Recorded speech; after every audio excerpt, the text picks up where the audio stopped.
Hello friends, आज हम लोग देखिए गैसीय नियम के बारे में अध्ययन करेंगे। Gaseous law. तो देखिए गैसीय नियम जो है उसकी सहायता से हम लोग उसकी मात्रा का आयतन, दाब और ताप इत्यादि परस्पर संबंध जो स्थापित हम करते हैं वो गैसीय नियम के अंतर्गत आते हैं।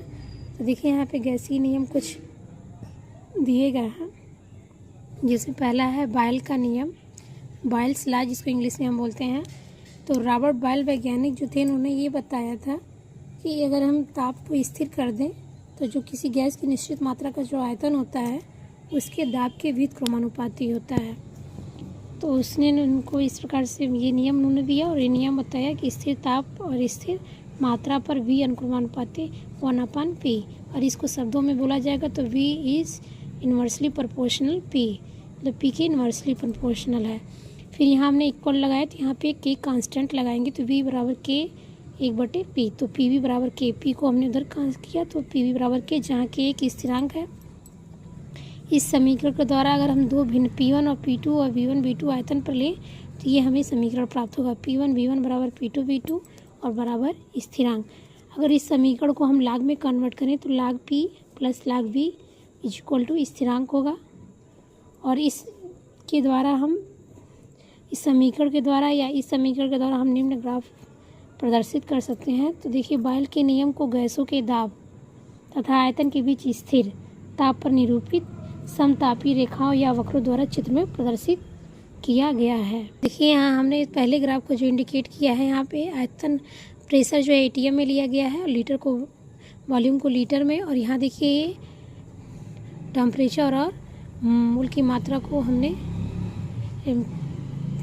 लिया गया तो ये हमें ग्राफ प्राप्त होता है। ये N1 T1 की वैल्यू प्रदर्शित कर जाती है और ये रेखा N2 T2 की, तो इस प्रकार से हमें ये स्लोप प्राप्त होता है।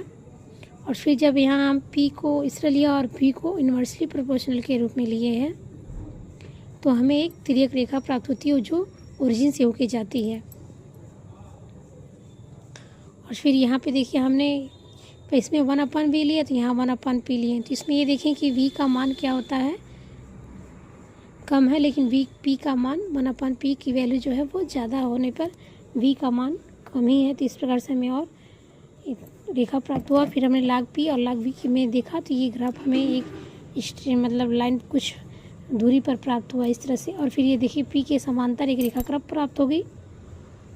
जब यहाँ P और PV में हम ये ग्राफ खींचेंगे, मतलब PV की वैल्यू इधर इंडिकेट करेंगे Y एक्सिस पे और P की वैल्यू X एक्सिस। इस प्रकार से बायल के नियम का हमने प्रदर्शन किया। तो ये मतलब परीक्षा में पूछ देता है कि ये कौन सा ग्राफ क्या प्रदर्शित कर रहा है, उसे कभी कभी इंटरसेप्ट या प्रवणता या पूछ लेता है, तो आप फाइंड कर सकते हैं।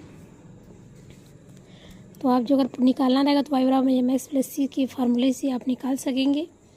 तो फिर देखिए आज चूँकि स्थिरांक का मान जो होता है गैस की मात्रा और ताप पर निर्भर करता है।